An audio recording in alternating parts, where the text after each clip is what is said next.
آج ہم جس شاعر کی سوانح عمری آپ لوگوں کو بتانے جا رہے ہیں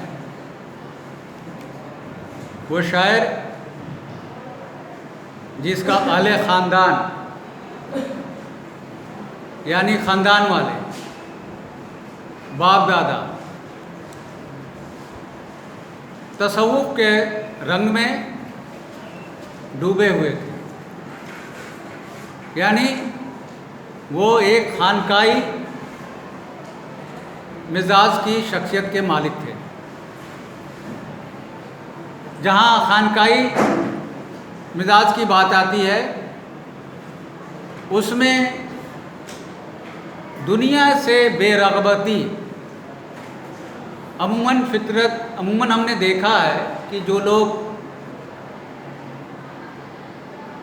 دنیا سے بے رغبت اختیار کر لیتے ہیں ان کا سفر خانقاہوں کی طرف ہوتا ہے۔ وہاں پہ رہنے والے لوگوں کے اندر تحمل اور صبر کا جذبہ بہت زیادہ ہوتا ہے، یعنی صبر کر لیتے ہیں، چھوٹی سی چھوٹی چیز بھی ان کو صبر کرنے پہ مجبور کرتی ہے۔ وہ ہوس کے جو ایک بیماری ہے انسان کے اندر، سب کے اندر ہوتی ہے، اس سے وہ ماورا ہوتے ہیں، الگ ہوتے ہیں۔ اسی میں سے ایک شاعر جو آپ کے اردو ادب میں ہی نہیں بلکہ آپ کے نصاب میں شامل ہیں، ان کا نام ہے خواجہ میر درد۔ درد ان کا تخلص ہے، جیسا کہ تخلص درد ہے، تو یہ اس خیالات کی پیروی کرتے ہیں کہ انسان کی زندگی درد سے بھری ہوئی ہے، وہ اس درد سے کبھی مرتے دم تک الگ نہیں رہ سکتا۔ تو خواجہ میر درد جن کی پیدائش سن 1720 عیسوی میں دلی میں ہوئی، اور جو جائے پیدائش ہے، جو خاندان ہے، وہ ایک معزز یعنی عزت دار خاندان تھا، صوفی خاندان۔ ان کی تعلیم کی بات کی جائے، انہوں نے اپنی ابتدائی تعلیم اور اعلیٰ تعلیم اپنے والد کی سرپرستی میں حاصل کیا، اور جہاں تک اس دور کے، ذرا غور سے سنیے گا، جہاں تک اس دور کے جتنے بھی غزل گو شعراء ہیں،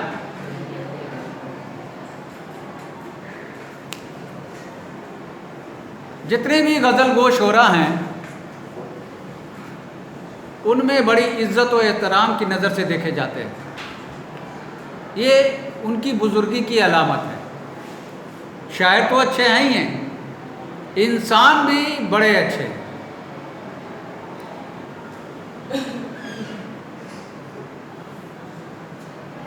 ابتدائی دور میں یعنی شروعاتی دور میں انہوں نے سرکاری ملازمت بھی کی تھی، لیکن کچھ دنوں کے بعد انہوں نے اس ملازمت کو چھوڑ دیا، ترک کر دیا، اور خانقاہ میں بیٹھ گئے، اور تا عمر جو ہے انہوں نے خانقاہ کو نہیں چھوڑا۔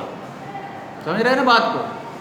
بہت سارے لوگ ہوتے ہیں، جب ایک دور آیا دلی پر جو دلی کا بہت برا دور کہلاتا ہے، تو اس میں جتنے شرفا تھے، جتنے شعراء تھے، جس کو بڑے بڑے شعر کہتے ہیں، انہوں نے دلی کو چھوڑ کر پورب کی طرف کوچ کیا، لیکن واحد ایسا ایک فرد ہے جس کا نام خواجہ میر درد ہے، انہوں نے اپنی خانقاہ کو نہیں چھوڑا، اپنے لوگوں کو نہیں چھوڑا، اپنے مریدین کو نہیں چھوڑا، دلی کو نہیں چھوڑا۔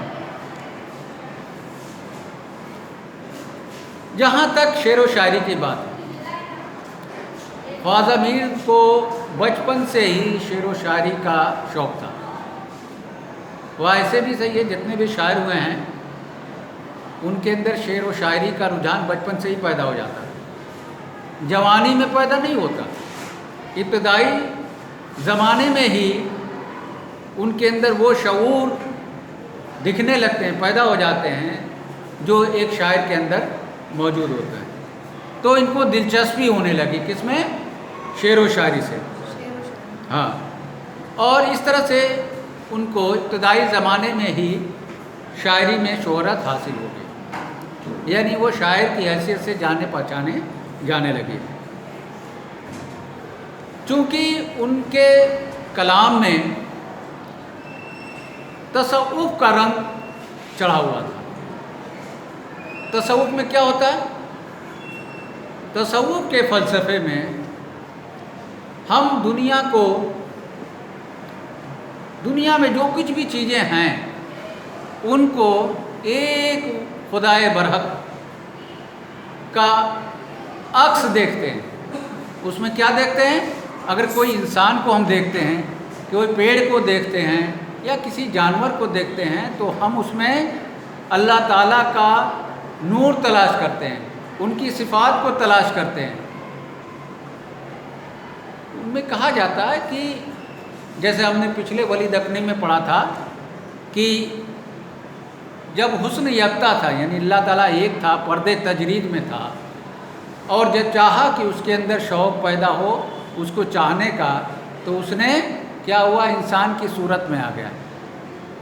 تو اس لیے جب ہم دیکھتے ہیں کہ انسان کو جب دیکھتے ہیں غور سے اور غور و فکر کرتے ہیں تو ہم وہ مجھے اچھا لگنے لگتا ہے، اس کا چہرہ مجھے اچھا لگنے لگتا، اور یہ صفت جو ہوتی ہے عشق کی کیفیت میں تبدیل ہو جاتی ہے۔ پھر ہم یہ چاہتے ہیں کہ وہ ہمیشہ میری نظروں کے سامنے رہے، اور جب ہماری نظروں سے اوجھل ہوتا ہے تو ہمارے دل کو کیا ہوتی ہے؟ تکلیف پہنچتی ہے، ٹھیس لگتی ہے، اور اس جذبات کو ہم کہتے ہیں عشق کے جذبات جو ہے اس کے اندر پیدا ہونے لگے۔ ٹھیک، اور اس میں بہت سارے شاعری میں جو ہے ہجر اور وصال کا ذکر بار بار ہوتا ہے۔ جب محبوب سے مل لیا تو وصال ہو گیا، اور محبوب سے بچھڑ گئے تو ہجر کا ہے۔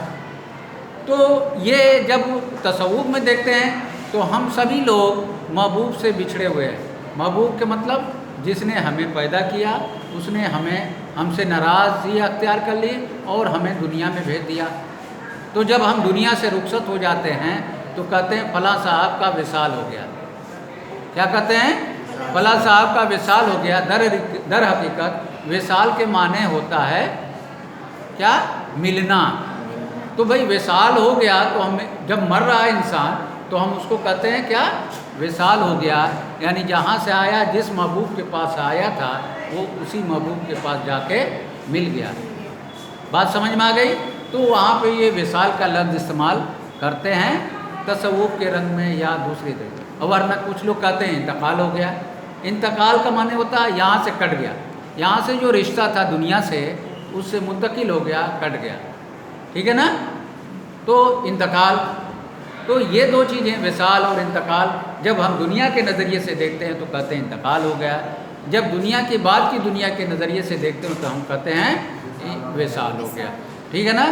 تو کس کو، وصال کو، انتقال کو کہاں استعمال کرنا ہے؟ سمجھ میں آ گئی بات؟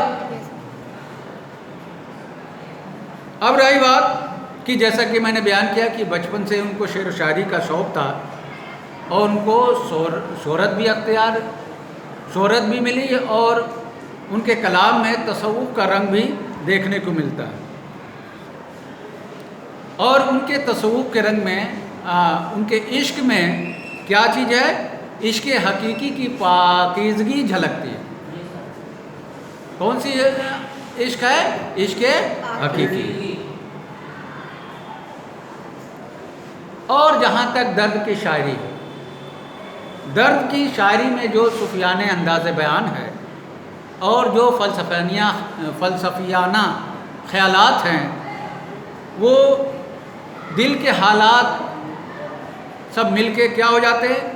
ایک سنجیدہ صورت اختیار کر لیتے ہیں۔ تو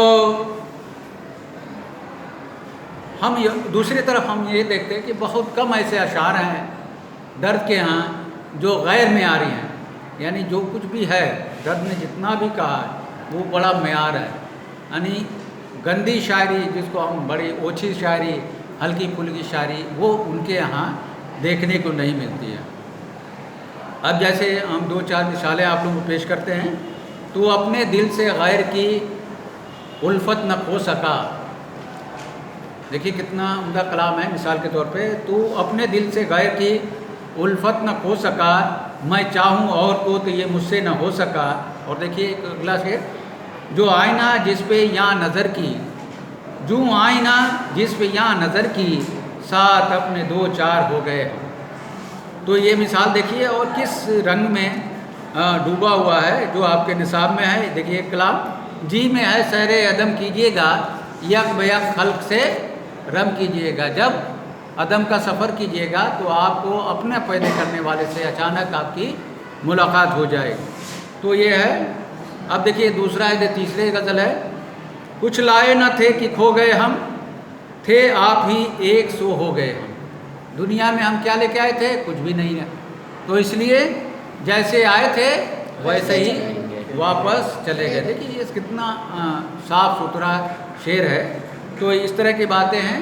تو ہم آگے جو ہے اس کی تشریح کریں گے. 2 غزلیں آپ کی نصاب میں شامل ہیں. پہلی غزل ہے، جی میں ہے سیر عدم کیجیے گا، یک بیک خلق سے رم کیجیے گا. دوسری غزل ہے، تو اپنے دل سے غیر کی الفت نہ کھو سکا، میں چاہوں اور کو تو یہ مجھ سے نہ ہو سکا. یہ 2 غزلیں، اس کی تشریح انشاءاللہ کل کی جائے گی.